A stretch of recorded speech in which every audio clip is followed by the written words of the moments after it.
It's Windows Day! Maybe yay, maybe alright, so I know you've used this OS because it's pretty hard to go through life these days and not have used Windows at some point in time. But this was released November 20th, 1985. And when we talked about Mac OS, I mentioned there were kind of like two distinct operating systems offered by Apple. Well, guess what? The same is true for Microsoft. There are two distinct families of operating systems. So Windows 1, which was what was released in 1985, is a part of kind of the classic version. And all of the versions of Windows up to and including Windows ME were based off of DOS. That means they were simply extensions to the DOS operating system. So obviously they were quite restricted in what they could do, especially at the beginning. So Windows 1.0 was literally just an extension to DOS. It was a program that you could start from DOS. It didn't like auto boot into it, that kind of thing. You actually had to manually start it. And it could do very little because it was based off of the earliest versions of DOS. It did have a desktop environment, but it was very restricted. There was a bit of multitasking, but it was purely for the messaging loop in the user interface. And if you've taken 349, you should know probably all about that. We don't expect you to know that here. But other than that, there was no forms of concurrency supported for the user programs themselves. And some other interesting quirks, aside from no virtual memory and no distinction between privileged and unprivileged mode back then, they also didn't let the windows overlap each other. They could only be tiled. That made life easier. Now the only exception to that was like the boot screen, where it like has this little window that pops up in front of everything. Yeah, that was allowed to, the info screen, but none of the actual programs could overlap. So that was the first notable Windows version. The second one is not worth mentioning, but the one that is worth mentioning next is Windows 3.1 or 3.11, depending on how you knew it. My personal favorite version of Windows, Windows 3.1. It worked, sort of. It was also only about 4.5 megs in size, so that was kind of convenient. So Windows 3.1 is actually the last of Microsoft's 16-bit operating systems. And it actually does have virtual memory, and it uses segmentation, actually. And you might be like, well, wasn't that a problem, having segmentation with all that external fragmentation going on? No, it was not a problem. We weren't not looking at running many programs at the same time. Windows 3.1 didn't really have concurrency either. I believe it did a little bit of what I've mentioned before, cooperative concurrency, but you didn't really run multiple programs at the same time. I didn't open Netscape Navigator and then open a second one. The hardware couldn't support that. There wasn't enough processing power to actually do that, so you just didn't. And so things like having fragmentation and externally just wasn't an issue for that particular use case. Now what's interesting is even though 3.1 is deprecated, people still use it. Not just people like me, because I refuse to play Windows 3.1 games in anything other than Windows 3.1. Yes, I still have a Windows 3.1 VM on my computer. It has, by the way, it has the best startup sound of all of them. And if you don't believe me, go on YouTube and listen to them all. It's the best. We love it. Only good thing out of the startup sounds. So the reason why people are still using it, other than weirdos like me, is because it's so tiny, you can make it an embedded operating system. It fits on a chip. And now you can use it for point-of-sale devices, Where it's actually seen is in airline entertainment systems. Yeah, I know, you might be like, that's not a good point for it. But yes, I think it's Qantas was using it and a few others were using Windows 3.1 as their OS for their in-flight entertainment. Yeah. And then you have the 90s ones, which is Windows 95, Windows 98, and Windows ME, which we shall not talk about. Varying degrees of success with these. They are the last of the DOS-based operating systems. Of the three that are in the last group, Windows 98 was arguably the better. There were lots of faults with 95, and ME was an absolute nightmare. Yeah. None of these had preemption. They were all using cooperative concurrency. So, that's the old DOS line. Now, the one you are using today wasn't originally meant to be a consumer operating system. It was actually meant to be their commercial one. What we are using today is actually based off of the NT family of Windows operating systems, which was developed starting in the 90s in parallel to their DOS-based ones, but they are completely different. It is not based on DOS. And it does have all of the things that we would expect. It does use preemption. It does use 32 and now 64 or 48-bit addressing. It does do preemption. It has security features. All of the things that we would expect. Varying levels of success over the years. Some of these have been really good and some of them not so much. Windows 8, Windows Vista, yeah, maybe not. Now, one of the interesting things about the NT family, which is what we're using now, it's Windows 2000 and up, essentially, is that Microsoft is aware that a lot of companies, especially banks and big financial institutions, are really, really afraid to upgrade their software. Because what they have right now works. And sure, maybe it breaks down, but they know how to fix it. They know roughly how long it's going to take to fix. They know who to call. It's fairly straightforward. And if you propose to them, hey, upgrade from Windows 98 to Windows 7, they're like, well, now we've got to figure all this stuff out again. And what if our old software that we still need doesn't run on Windows 7? What are we going to do? So Microsoft recognized that fact, and if you actually look into the operating system, you will see that it is backwards compatible with applications from the previous versions of Windows. And what you do is if you right-click on the binary file, you can actually choose to open it as if it was a different operating system. So it's essentially running your old program in an emulator from an old version of Windows. It's quite useful. I can't say I've used it fairly recently because I can't remember the last time I actually sat down and used a Windows machine, but it is useful, especially if you want to play old games. Yeah. Now, a big difference between Microsoft and Apple is that Apple's had a consistent look and feel from day one. And yes, they've made minor upgrades, went from black and white, full color and all of this stuff. It still looks roughly the same. You could sit down in an Apple macOS version 1 and you could use it and you would have no problem whatsoever. But you can't say the same for Windows. It seems like each time Microsoft tries to come up with a new OS, their first thing is, what kind of new interface should we do to make it look cool and convince people they should buy it? So, I'll show you a few of them here. This is Windows 1. Yes, I know it's blurry. I had to zoom in, blow it up, because it's only like 320 pixels wide. So this is Windows 1, and aside from that little information window, no overlapping is otherwise allowed. And you've got, reversing, and you've got clock and DOS. It's not very exciting. Actually, this wasn't that easy to use. At least I did not find it that easy to use, and I don't know if it was just because I was used to using Commodore 64s and command line stuff, but I didn't particularly care for this one. This is Windows 3.1. This I liked. Yeah, and the background's not so pretty, I know. Usually it's some tiled GeoCities-esque web page background, but this is what I like. Greatest sounds of any OS ever. Fun little games. I still keep it around so I can play old games in it. It's great. And this is still in use today. And one of the things that was cool is I remember the first time I installed it.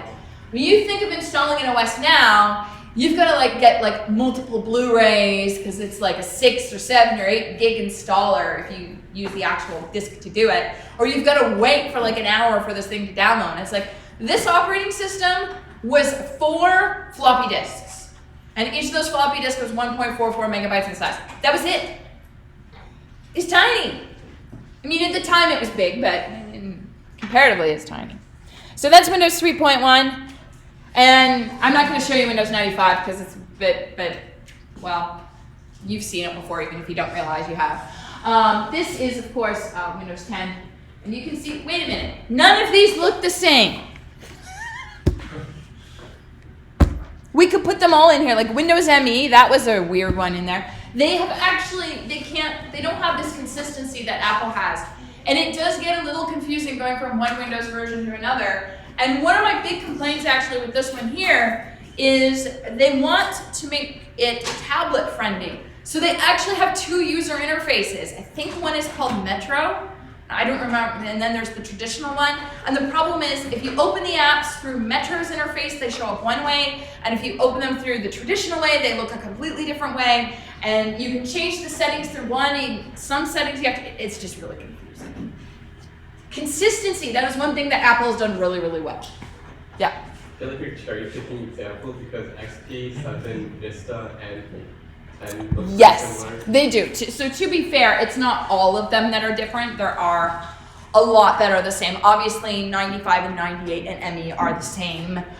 There's a lot of similarities between 95, 98, ME, and 7, well, and 2000. And then, of course, XP is kind of in there with Vista, and 7, 8, 9, 10 are all roughly the same.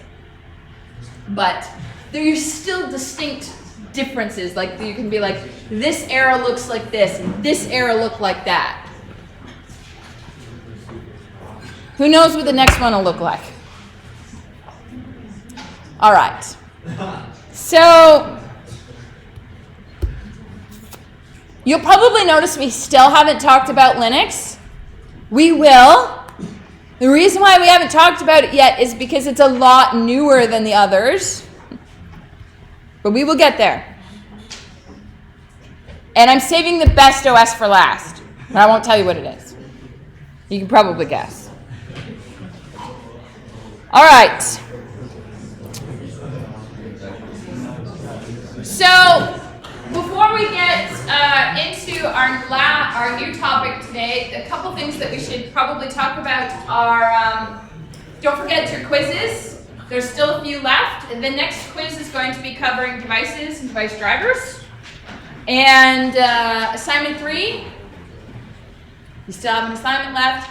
Videos posted, of course, on Twitch and YouTube if you missed it. The slides for assignment 3 are also posted on Piazza. And don't forget that if you didn't get argument passing working for A2B, don't panic because we're not testing it on A3. So don't bother fixing it. Yeah. All right. So new topic then. File systems, which is kind of the last bit of our journey through. Now I know we've left out things like networking, but so when we're talking about file systems, what we're asking is, how do we store data on a disk? How do we have persistent data? Because when I go online and I want to download a copy of Endgame, and I want to download it to my RAM, and then when the power goes out, I lose my copy and I have to do it all over again, and then I get multiple takedown notices from my internet provider. No. We don't download things multiple times. We download it once, it gets stored somewhere magically, and if the power goes out, the file's still there.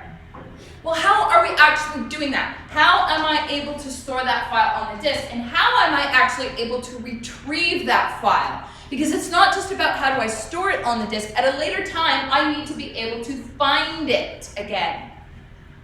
So file systems are all about things like that. How do we actually store the data on the disk? How do we retrieve that data? How do we interface with those different devices and systems that are involved? Now, when we're talking about files, those are the persistent named things. You know that. You've been working with files probably since the first time you sat in front of a computer. The first time I sat in front of a computer, my computer didn't have a hard drive. So that was interesting. Now, some things to keep in mind when we're talking about file systems. Remember that files change in size. They start out empty, and then we start writing data to them. And we might start deleting data from them. So don't ever think of a file as being a fixed-sized object. It is a variable-size object. And don't forget that a file is not just the data that you have put into it. Files have a bunch of data associated with them, so we know how to open them, or when they were created, or who has permission to open them. That's the metadata. That is a part of the file, and we need that information stored with the file so that we don't let our neighbors, open our assignment and steal our code. Things like that. Now, what will we say a file system actually is? It's a combination of data structures, algorithms, library functions that are responsible for the data storage and retrieval. And if you look at file systems, there's actually 3 distinct levels to that. There's the logical file system, which is what you have experience using. Now, the logical file systems are the APIs, the high-level APIs that you see. That is, you write a C program, and that C program is supposed to read data from the file into an array. You call open. That is a high-level API function. When you called open, you didn't have to know that your file was stored on a magnetic tape, and you didn't need to know what physical file system that magnetic tape was running. You just call open, and you send it the path, and magically, you can start reading or writing to that file. That's the high-level logical file system. It presents all underneath bits of the file system to the user as one consistent thing. And you don't need to know anything about what's going on underneath. Then we have a virtual file system. Now, the virtual file system is actually optional. The virtual file system, well, how many of you have more than one hard drive in your computer? A few people. How many of you have an external device you plug in from time to time, maybe for backups? Okay, then you've used a virtual file system. What the virtual file system does is it takes multiple separate physical file systems and it presents them to the logical file system as one unified thing. Because we don't want the logical file system to have to know, oh, this is this separate thing over here, and I need to treat it differently, and I need to treat this one differently. No. The virtual file system is what is actually presenting all of the different file systems up to the logical level as one unified thing. So that the logical side never has to worry about, oh, well, that's an NTFS, and that's an ext2. Below that is the physical file system. And when you think about file systems, that's probably what you're thinking of without realizing it. Because when I hear the word file system, the words that go through my head are NTFS, HFS, ext4. Those are the physical file systems. The physical file systems is how do we actually store the data on the physical media itself. And there are many, many different physical file systems. Windows, of course, these days uses the NTFS file system. They've actually been using that, I want to say, for at least 20 years now. And then Apple was using HFS, and now they're using, if you have an SSD at least, they use APFS. Linux is on ext4, I don't know, is it ext5? I don't know. I haven't paid attention in a while. My personal favorite file system I'm not allowed to use anymore. It was RiserFS. Why am I not allowed to use it? Well, it's kind of taboo to use it. Anyone heard about it? Nobody's heard about it. Oh, it's all before your time. The reason why I'm not allowed to use RiserFS is because the guy who created it murdered his wife. So it was a great file system, by the way. It was a journal file system. It was. It was the journal file system system before EXT or anyone else really had journal file systems. And if you got it to install properly, it was amazing. It was great. It was fast. It was really reliable. And the guy had to murder his wife. And now I'm not allowed to use it anymore because I look like a bad person supporting the guy who was a murderer. Now, my understanding is a lot of the concepts and ideas that were used in RiserFS have slowly made their way into ext3 and ext4, but I think Riser is actually still around. I think he also might be getting out of jail soon. Whatever. Another physical file system that you may have heard of and we will talk about at a later date is the FAT file system. Which is actually Windows' older one. And we're not going to talk about NTFS, but we are going to talk about FAT, because FAT is really funny. And I think you'll also find it amusing too. And we'll talk about a Unix-style file system, which is similar to ext1 and ext2. But not today. All right. So we are going to start this journey at the logical, the part that you're already familiar with, and then we will start diving down further into this. So at the top, in our logical file system, we actually have the functions that you've used your whole programming lives to read and write to files.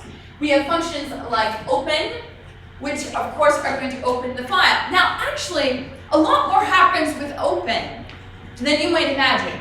Because what does it mean to open a file? Well, when we open a file, there's a bunch of things that happen. Go back in time to when we talked about processes. And I said, a process isn't just, the running program. It's the whole execution environment that we actually create for the program to run in. And part of that execution environment is an open file table. When you open a file, the process that opened it is going to record in the process structure that it has that file open. And it is going to record the name, possibly, but the unique identifying number for that file. Sometimes it's called a file descriptor, sometimes it's called a file handle, there's different names for it. But the one thing I can tell you is that inside of your computer, we don't refer to things as by strings, because strings are slow. In the operating system and in the file system, files are referred to by unique numbers. And so in that file descriptor table, we are going to store that unique identifying number, and we are also going to store the position that that process is in the file right now. So if I've just opened the file, then the initial position in the file descriptor table for that process will be 0, because I haven't actually read or written any data from it yet. So that's part of what happens when we open. Then we're also going to, after creating that file descriptor table entry, we are also going to notify the operating system that another process has this file open. So there's a global table that lists all of the files that are open right now and has essentially a counter indicating how many processes have each one open. Now it could be a list or a counter. There's different ways that you can implement this. Interesting story. How many of you have been in Windows and you had an external device plugged in, and you're done whatever read or write you were doing, and then you hit the unmount button, or I guess it's safe ejecting, I don't know what it's called. And it didn't work. It said, I can't do it. So you unplugged it anyways. Maybe don't do that, by the way. We'll talk more about that later as to maybe why you should not do that. Yeah, part of that is because according to Windows, there's still at least one process that actually has that file open. And that may be because it hasn't, even though you believe the read or write has completed, usually it's a write, it may not actually have completed. Sometimes writes get deferred and happen at later times. All right, so lots of things happen in an open. We create that file descriptor entry, we let the OS know this file is open, and we return the file handle to the column. Yeah. When my computer tells me that I shouldn't remove my USB, what are the chances that the programmer just forgot to close the file? And is it safe if everything's done writing, but they just forgot to close it. Okay, so that's actually kind of important that the programmer calls close. And I know when you're probably writing files that you're like, bah, this close function is bullshit. Nobody uses that. Please use it. You don't know what you're doing. So what happens is when you write, close this somewhere on it's next, right? So when you close a file, you're telling the operating system, I'm shutting down, I'm no longer a part of this file. You're telling the process, I'm no longer using this file. There's one other action that happens on close sometimes.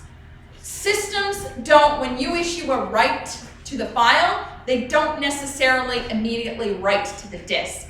Sometimes they delay the write. And the only thing that actually causes the write to happen is flushing the buffer. And in order to do that, you actually have to close the file.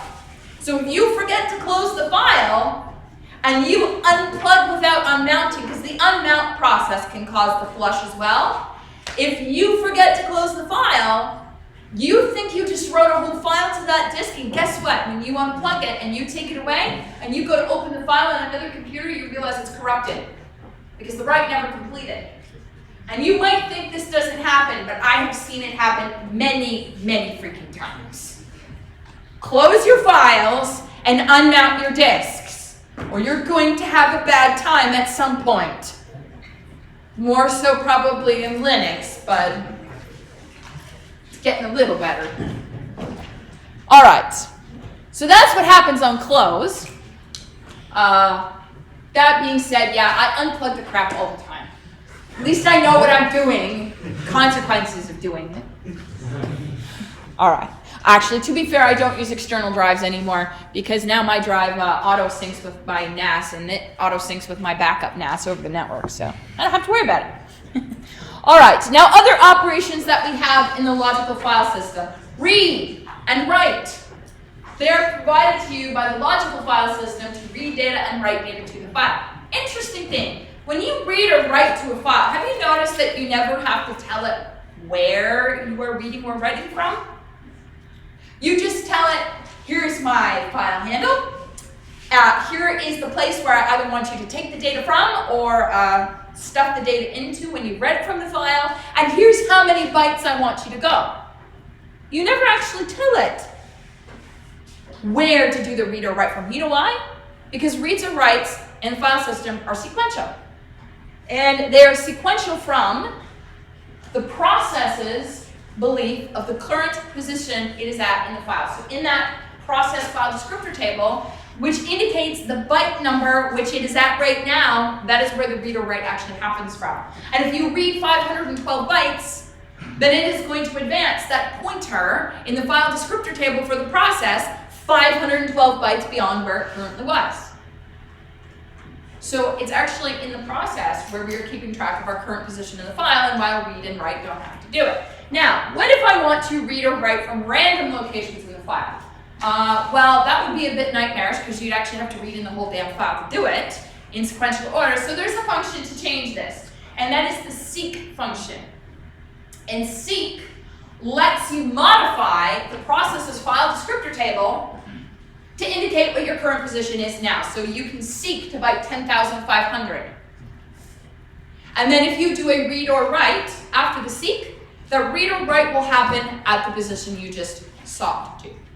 Now, funny story about seek that is not just true about OS 161. This is also true about Linux. I can't comment on Windows, but I assume it's true in Mac. Is that seek doesn't check anything.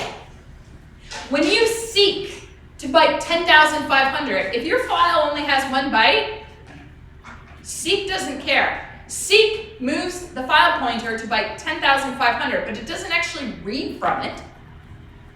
So you can actually seek beyond the end of the file and no error or warning will be thrown. However, if you then try to read or write after seeking to an invalid position, that will throw the exception, but seek will not. Seek does not actually touch the file at all. All it does is modify that entry in the process's file descriptor table. That's it. So, and yes, that's how it works in Linux too. Now, aside from things like that, we have lots of other functions that we use to modify metadata. So things like ch1, that's for changing permissions. You want to list all the files in a directory, that's ls. Metadata. So that's going to be stuff like, just a minute here, timestamps. So let's do an experiment here. I'm going to open my terminal.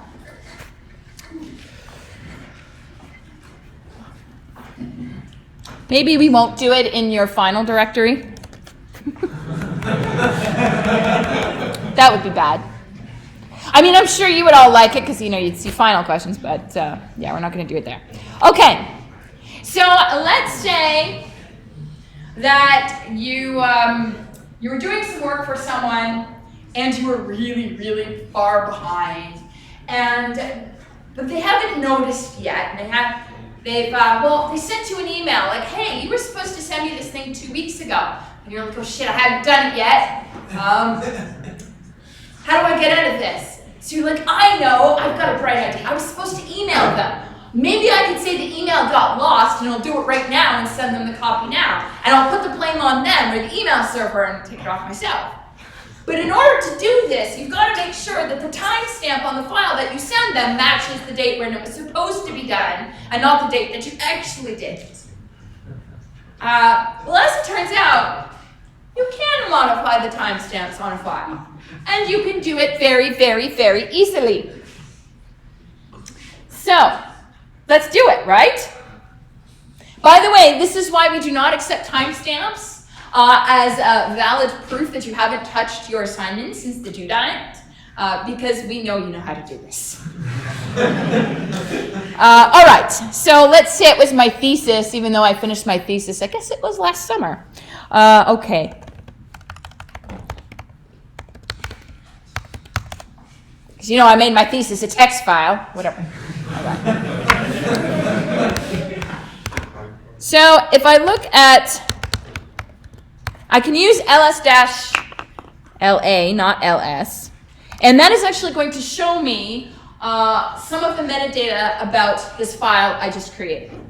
And if I do that, what you see is, okay, so there's the creator, there's the group I belong to, there's the date I created it, there's the time I created it, the name of the file, and the permissions. So I have read and write permissions and everybody else is allowed to read. Okay, now the problem is the date. So let's change it. So all I have to use is actually the same command I created the file with, touch. And I'm going to use flag empty. And, well, maybe this was due October 31st, maybe? That's a good date. So let's make that, October's the 10th month, right? Okay. And 31st. Now, I need to say what time I created this file at. And I really don't want my supervisor to know that I'm working at like 3 in the morning because that looks bad on me. And at the same, so let's make it like I finished it at 11 a.m. just before lunch. That's a perfect time to finish something. But if I make the timestamp a multiple of 5, it's too obvious that it's fake. So let's... What about 11:27, right? That seems very reasonable.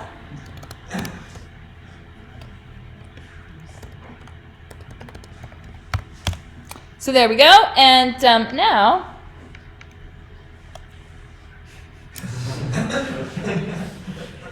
I send my supervisor an email saying, oh, you didn't get that message, I sent it on October 31st at 11:27 a.m. Must have got caught by the spam filter, but here's another copy of it, and you're sitting there. Yeah. We can change the metadata.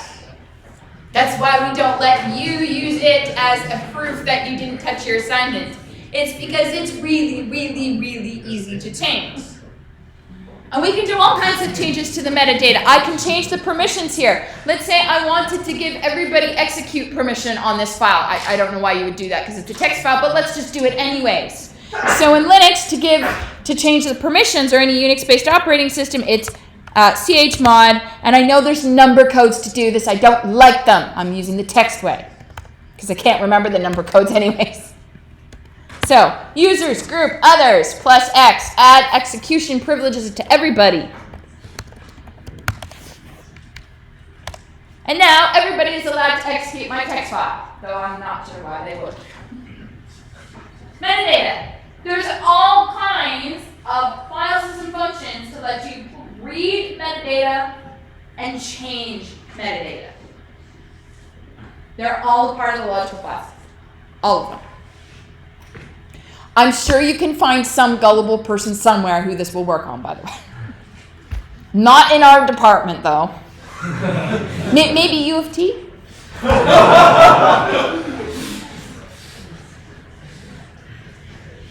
All right. What am I doing here? There we go. Yes? Does this work on Git as well? It's a little bit harder. My understanding is that when you have source control, any kind of source control system, those timestamps are a little bit more reliable, but I'm pretty sure you could, if you're quite clever, change them as well. You just have to know where. I don't really think any of it is safe. Yeah? What happens when you get an invalid time? An invalid time? I've never actually tried that. You got an invalid time you want to try? Oh, I did 420.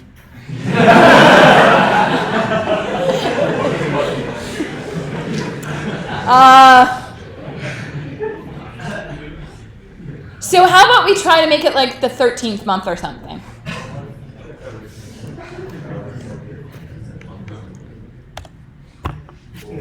Rolled over. That's a fine one. Let's try giving it beyond 24. So let's do 25.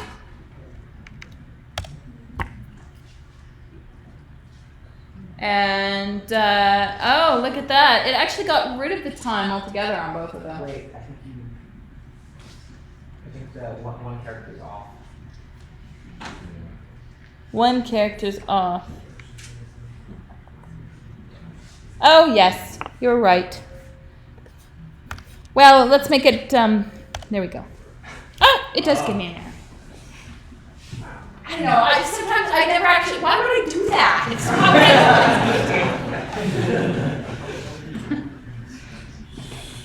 That's one of the weird things in CS. I mean, interviews are always going to ask you like some obscure thing. What happens if I do this thing that's really stupid? And you're like, well, why the hell would I do that? So why the hell would I know?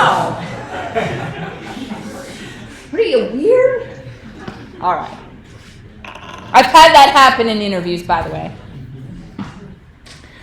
All right. So all kinds of fun operations. And when we're talking about the sequential read and write, just to give you a brief example of what that actually means, we've got this little snippet of code here which should seem fairly simple and straightforward to you. We've got some really large file. We are going to open it, and we've opened it read-only, which means we can only read from the file. We're not allowed to write to the file. And therefore, if my program actually tried to write to this file, the file systems, the API would actually throw an exception and say, you're trying to write to a file that we're not letting you do right now. So we're just going to read from it, and we're going to read from it from the beginning, 512 bytes at a time. And effectively what this is doing is we're just going to do 3 bytes at a time because I'm not writing 512 things on the board. So if we had some alphabet like this, and this is the contents of our file.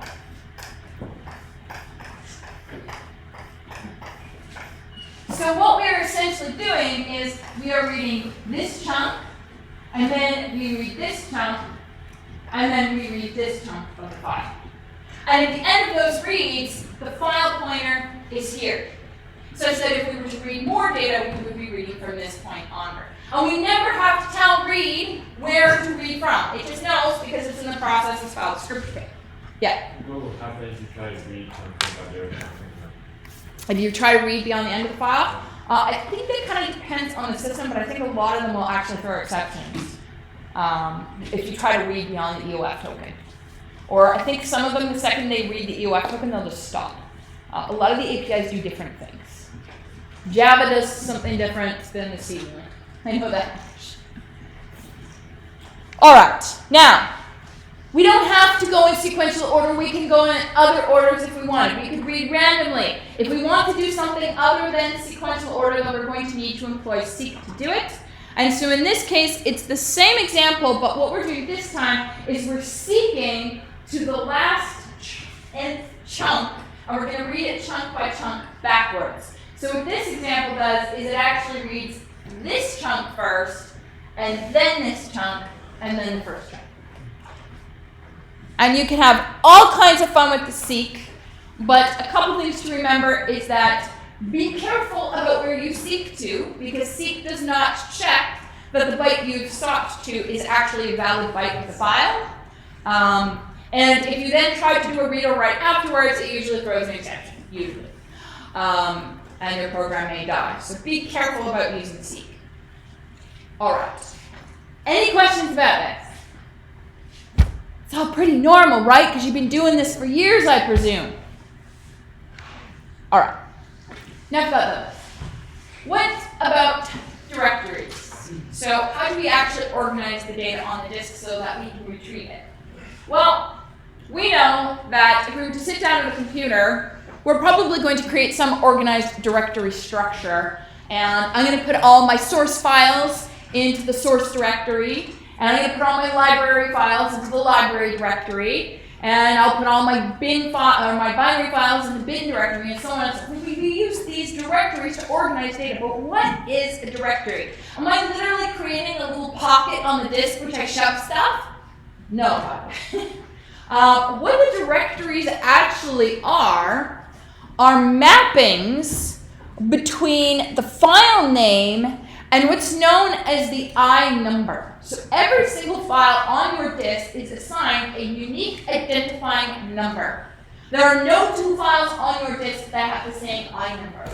Inside of the file system and inside of the kernel, the file will always be referred to by this I number and not the string, because the I number is going to give us, as we will see when we look at physical file systems in ext1, a constant time lookup for certain information. So, speedy, right? Nobody wants to do string comparisons. But humans don't know that I number. I don't know that user bin cl.exe is, I know I shouldn't be an exe file in there, but user bin cl is file 14,512. I don't know that. I'm not some computer that memorizes files according to number. I like nice names, like, oh, this is Corel Draw, version 6. I'm like, yeah, I know what that file is. So we have to have some way of mapping that name to those numbers so that we can then find the file by that number in the actual file system. And that is what is in a directory. A directory contains the mapping between the file names and the I numbers for all of the things that are contained inside of it. Because it's not actually a magical container.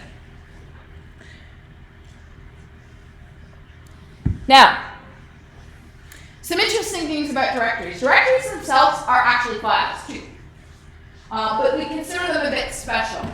And in particular, a user is not allowed to open a directory as a file, which you can totally do, I'll do it in a minute, and start writing to it. And the reason why you cannot open this file and start writing to it is because if you could, then you could change the name to I number mapping, which means you could totally screw up the entire file system. So you cannot modify the directories yourself directly. You must use the API's provided functions so that these actually happen properly. So to make sure that you have the correct permissions and we are not colliding with, we're not going to destroy the file system. Now, if we take all of these directories, we can actually create this beautiful tree structure.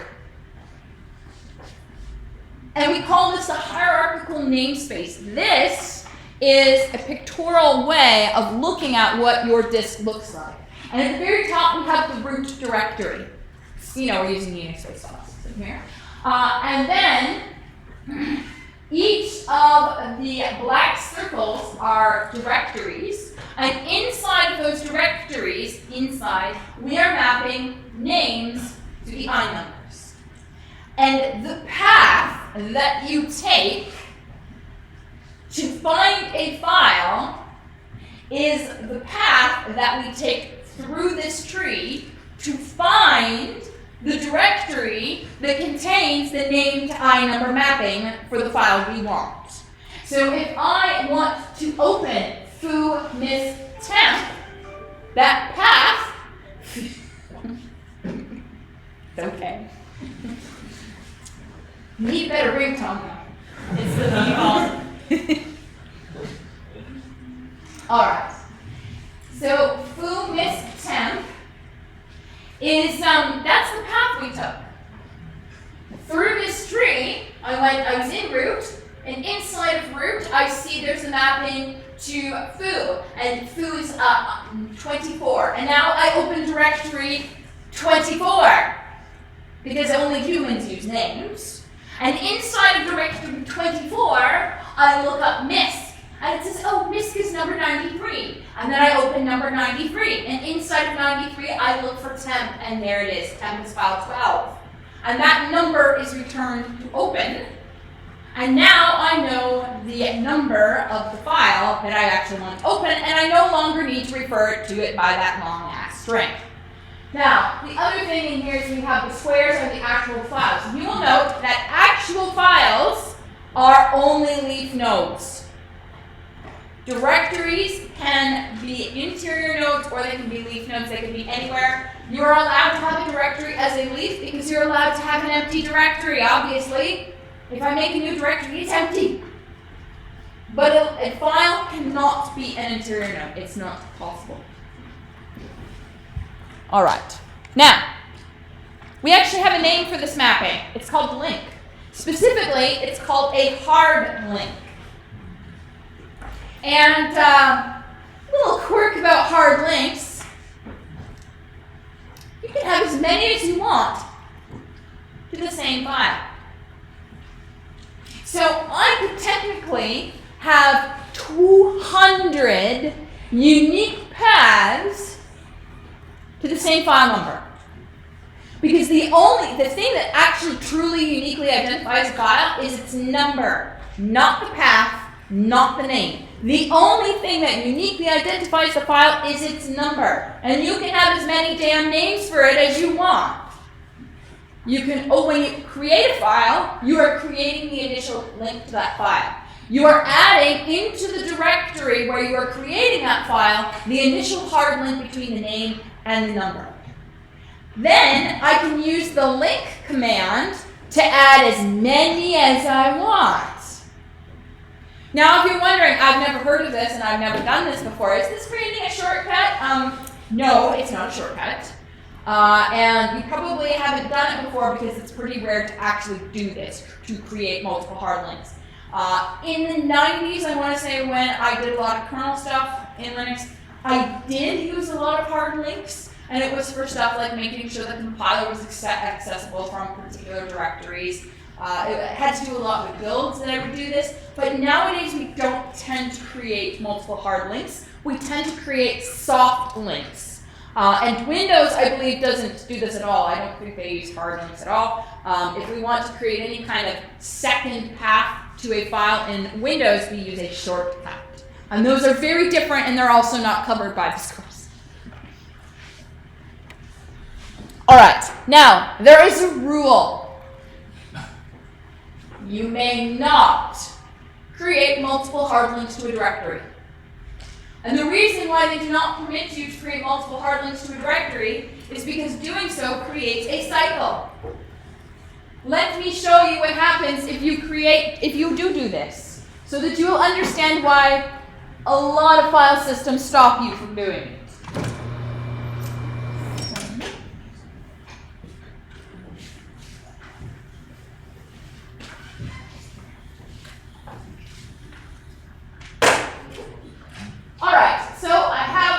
directory foo.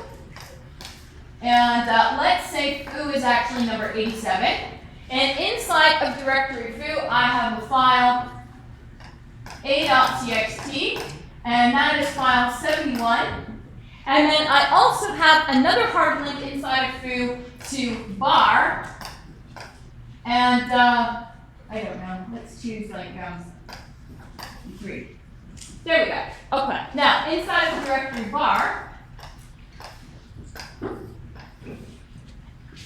I have a link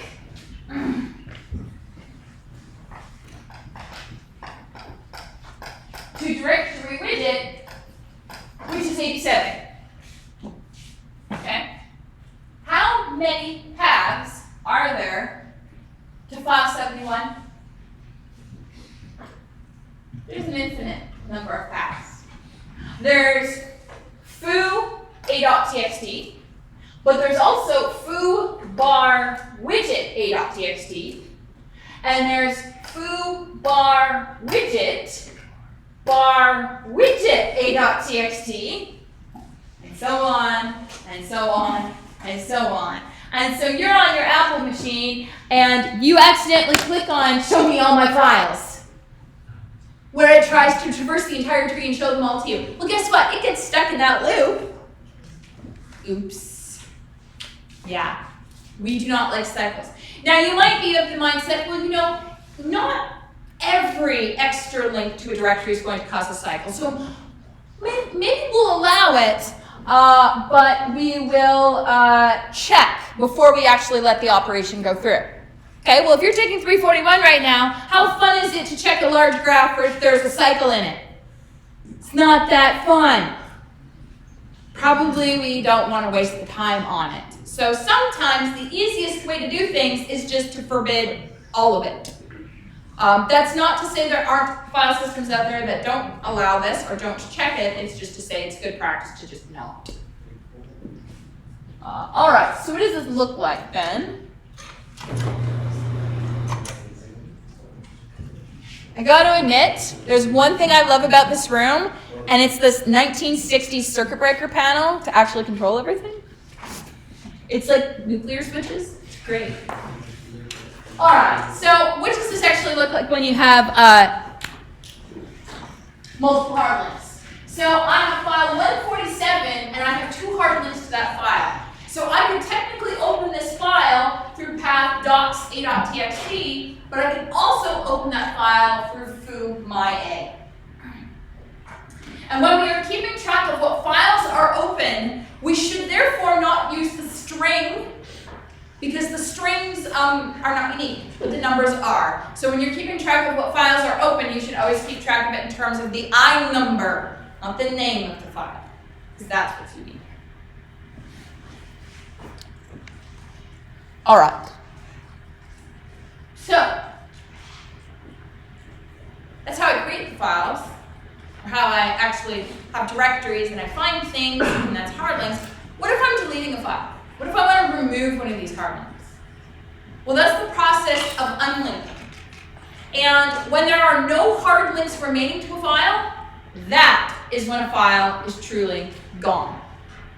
Now, when I say truly gone, I don't actually mean truly gone.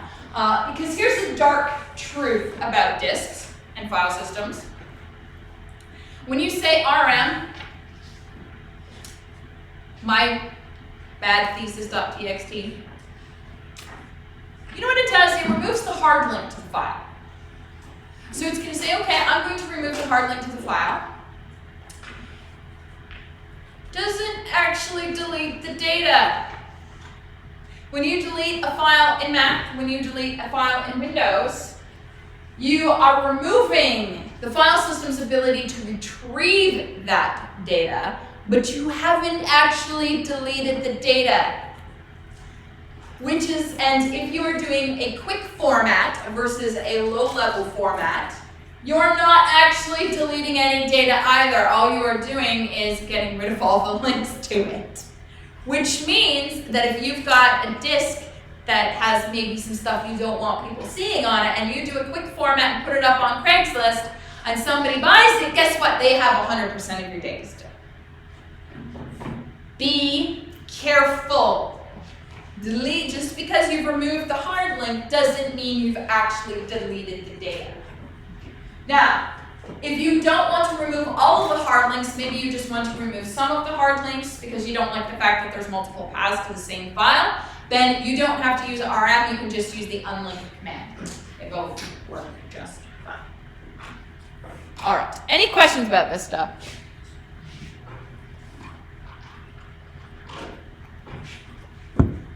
All right. Well, that's the logical file system for you. It's not much to it, really. So what is the next part of our file system? Yep. What makes a link soft? So soft links, or shortcuts as they would be known in Windows, what they actually are is a file, and inside of that file is the actual path to the real file. And so what's interesting is when you have a short link, it's in some convenient place. That's basically a shortcut, soft link. What happens is, first you have to open that file that contains the actual path. So you go through the namespace tree once to get the I number for the file that contains the real path, and then you get the real path, and you get to go through the namespace tree to get the I number for the actual file. Now sometimes you can even put the I number for that file in with the other one if you really wanted to do that, but not like stuff like Windows doesn't want to do that. Shortcuts in Windows are literally just like the path. Yeah. Symbolic link in Linux, is that short? Is that a Soft link. Yeah, that's not a hard link. And most of the time when you're doing linking in Linux, you are doing symbolic soft links. It's very rare these days to do hard links. Very rare to add them. I actually can't think of the last time I did it. It might be like 2001. Yeah. So does the kernel enforce the no cycles thing, or does the file system itself? Or hardware? I imagine, because I don't know off the top of my head, for every file system is going to do this differently. It's probably enforced by the file system itself. But the file system is usually a part of the kernel, so yeah. I think it really depends on implementation in OS when you're dealing with that. All right. Any other questions? Yeah? Does the root user have kind of the same access as the kernel does in like modifying directories? I've never actually tried that. I do not believe that the root user can modify the directory. I believe that because that would be something that you would be making, you need to do system calls in order to do that. And being root doesn't excuse you from using system calls. Okay. Yeah. Root gives you lots of privileges that you wouldn't normally be able to do, like writing other users' files. But there are some things I think like writing to a directory that it doesn't excuse you from. Within the system, even though a directory is treated like a file, it is still treated specially. Actually, you know what? Before we move on to virtual file system, how about I just show you a directory? You can do this in any Linux operating system, and I'm sure you could do it in Windows, but I don't know what it would look like. All right. So what do I got in here?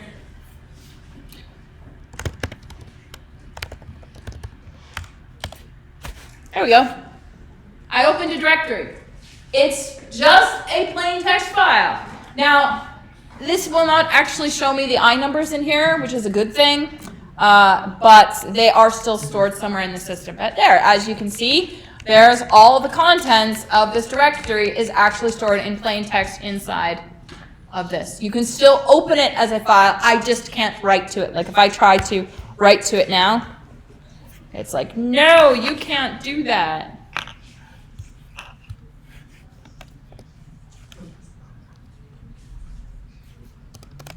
Yeah. There we go. Fun stuff, right? All right, so let's go down then one level to the virtual file system, which there isn't actually much to talk about here. But essentially what we want to do with the virtual file system is when we sit down at a computer, we often have more than one storage media that we're trying to get data off of. Even my first 486 had 2 hard drives. Even if you have 1 hard drive, you may actually have multiple partitions, which is where we have 1 physical disk presenting itself as multiple separate file systems. And you need to be able to present that to the logical file system as 1 unified thing, because you don't want the user to have to be like, oh, now is this attached to USB 3 or USB 2? Which program am I supposed to use again? We don't want that experience for the user. The user should have 1 consistent way of accessing the data, which is what our virtual file system is going to do, is take all of these file systems and present them as 1 unified thing. And how Linux does it, or Unix does it, and how Windows does it is actually different. Windows has a 2-part path. The first part of your path is the file system identifier, and it is identified traditionally by a letter. So if you are trying to open something on Windows, the path is C:/ blah, blah, blah, blah, blah. That C:/ is the identifier for the file system we are wanting to get this off of. Now, why is it C:? Why is it always C:? Every single time you install Windows on a machine, it always installs on C. Why C? Okay, I can tell you why C. The very first personal computers that were released did not have hard drives by default. My very first computer was one such machine. It did not have a hard drive. Instead, it had 1 or 2 floppy drives. And any program that you put in, you had to put it in before you turned the computer on because the disk would be self-bootable. Since those were the default disks that every personal computer had, they got assigned by default A and B. And then when people started getting hard drives, since A and B were already taken by the supposed floppy disks that everybody had at least 1, most people had 2. The next letter of the alphabet, of course, was C. And so your hard drive got letter C. Through the 90s, we still used floppy drives, although they went from 5 1/4 to 3 1/2. In the early 2000s, I still had a floppy drive in my computer, but eventually that got phased out. But it became such a tradition that nobody bothered to change it. Technically speaking, these days you can actually go in and you can label it whatever you want. It used to only be letters, now I think you can actually give it names. D used to be used for the CD drive because that's the next device that came along.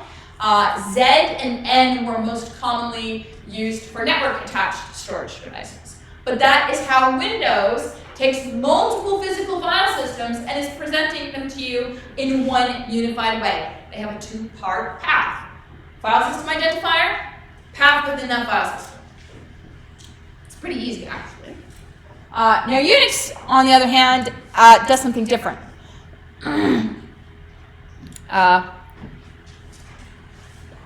What Unix does is it takes the namespace tree of the guest file system, and it takes the namespace tree of the host file system, and we attach the one to some position in the other. At least that's what it looks like.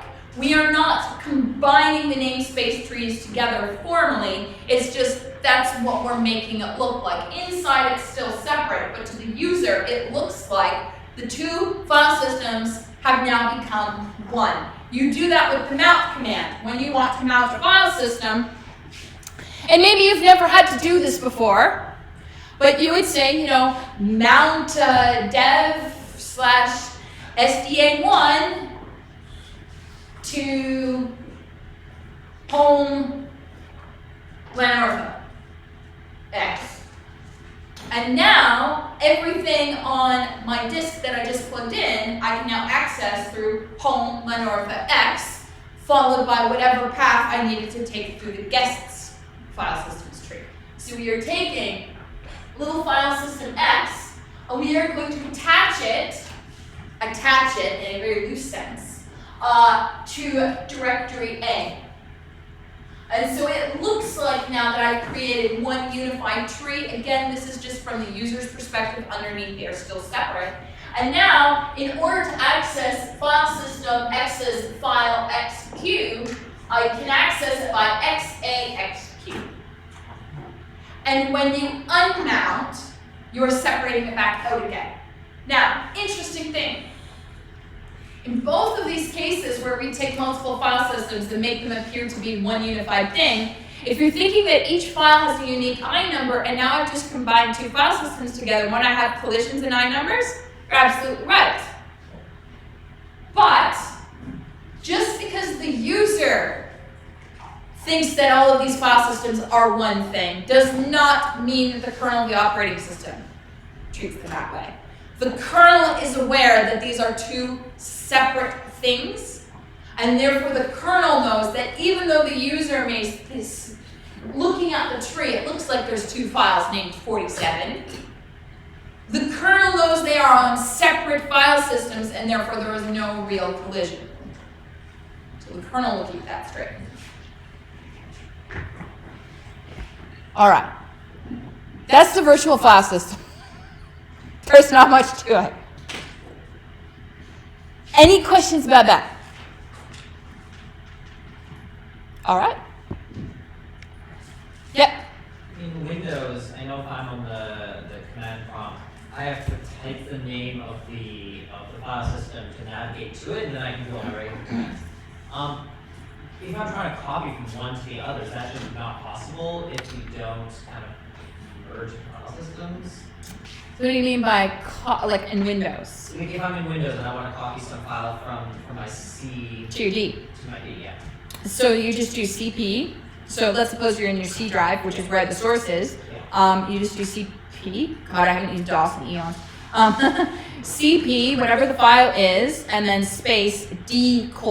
You actually have to put the full path name for the destination. So and when it sees that, it will know it needs to go on the other one.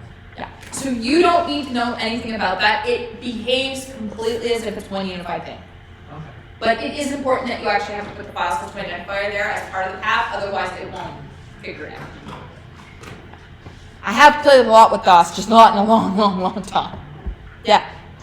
So we make a hard link and then we move the file to do all the hard things like update, or does the I change, or what happens? So moving a file in the system? Well, what's interesting about this is that a lot of times you're thinking when I move a file, I'm physically copying the data from one location to another. Not in a Unix file system, you're not. In a Unix file system, we are moving the hard link from whatever directory it was in to whatever directory you want it to be in. So MV would be, let's say you wanted to move it from user local bin to user bin, and let's say it was, I don't know, GCC. You'd be moving the hard link from GCC to file 87. You are removing it from user local bin, and you are adding it, the hard link, just the hard link, to user bin.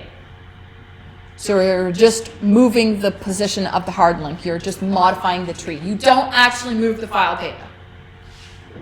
So for like the I number, I assume that it's The I number stays the same because it's the location of the file does not determine the I number. All right.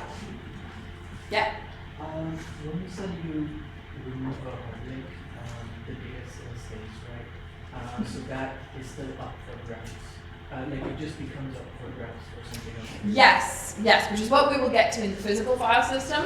So we remove the hard link, but we're also going to mark the regions of the disk that were used by the file as available, but that doesn't mean they're going to get immediately used, which means until they are, the data is still technically there, and you could, if you were clever, and believe me, there are people out there that can do this quite easily, you could still scrub the data off. Like you could still grab it.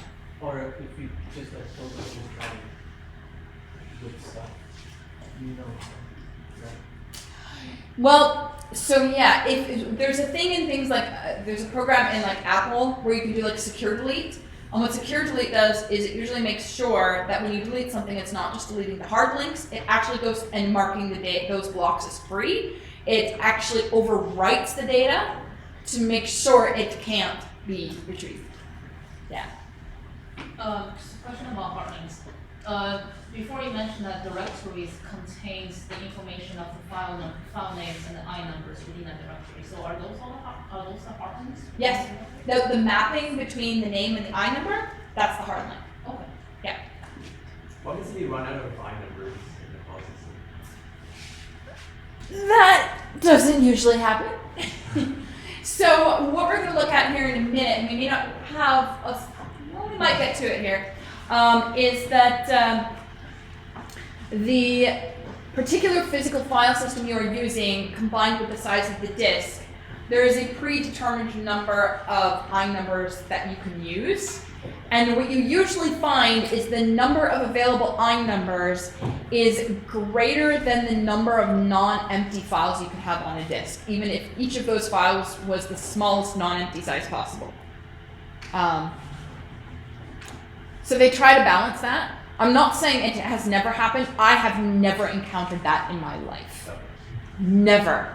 And I have had small disks from 5 megabytes in size all the way up. I've never once encountered that. I guess if you try creating a ton of just zero, like empty files.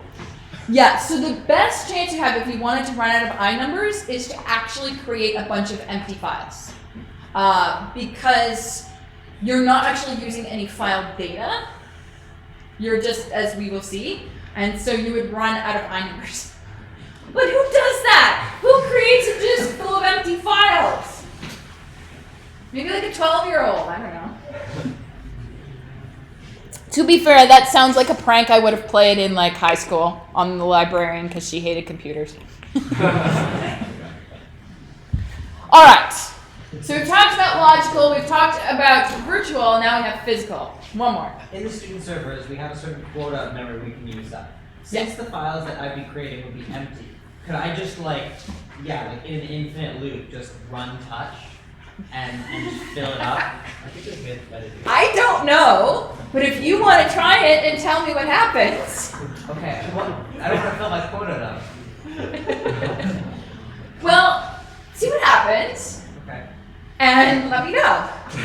And if CFCF gives you hell for it, also let me know. Should I say it was you? Like your idea? It's technically on video. Okay. My guess is, so even when you try to create a bunch of empty files, those files actually still have a size. They just don't have any data. Okay. So I'm not sure how the file systems on the school server will handle it. You're welcome to try. I genuinely don't know what's going to happen. But is that not what school is for? You're saying we should all team up and run the program simultaneously. You guys are all starting to sound like me when I was in my undergrad, and it was, how many ways can I destroy the school servers? All right. So the next section is talking about the physical file system. So this is how do I actually store the data on the physical disk. But before we can do that, we need to actually ask ourselves, what do I need to store on the disk? It's not everything. So obviously we need to store the file. Obviously we need to store the metadata. And we obviously need to store the directories because that's how I'm going to find the file at a later time. But stuff like the per process file descriptor table or the kernel's open file table, I don't need that. Because if my computer is shutting down, those programs aren't open.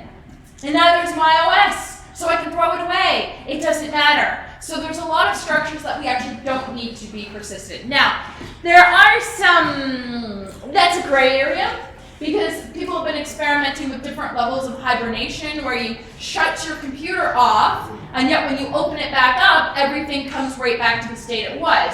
In which case, all of that information would be stored, but we're not going to deal with deep hibernations or sleep modes or anything like that. All right.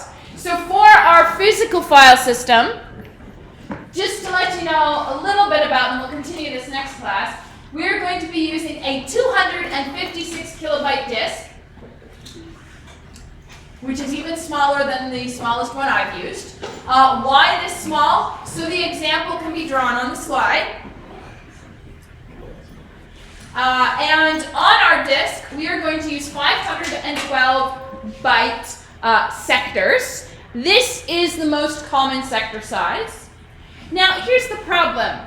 If I'm using on-demand paging, which I probably am, my page size is 4 kilobytes. So you're telling me every time I need to get a page from disk, I have to do 8 I/O operations?